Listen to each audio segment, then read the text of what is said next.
नमस्कार. एंजलला मराठीमध्ये देवदूत असं म्हणतात. आता एंजल इन्व्हेस्टरलाच देवदूत असं का म्हणत असतील?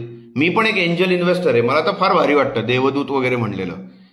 पण एंजल इन्व्हेस्टर हा इतर इन्व्हेस्टर सारखाच असतो. म्हणजे कोणी बँकेत एफडी ठेवतो, कोणी स्टॉक मार्केटमध्ये इन्व्हेस्ट करतो, तुम्ही प्रॉपर्टी विकत घेता तर तुम्ही इन्व्हेस्टर असता. मी स्टार्टअपमध्ये इन्व्हेस्ट करतो म्हणून मला एंजल इन्व्हेस्टर म्हणतात.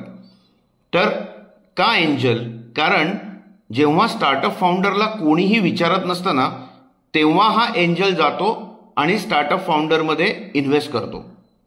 बरोबर आहे. एंजल इन्व्हेस्टमेंट होण्याच्या आधी स्टार्टअप हे बूटस्ट्रॅप म्हणलं जातं. बूटस्ट्रॅप म्हणजे स्टार्टअप फाउंडरनी स्वतःच्या सेव्हिंगमधनं स्टार्टअप सुरू केलेलं असतं. बरोबर आहे.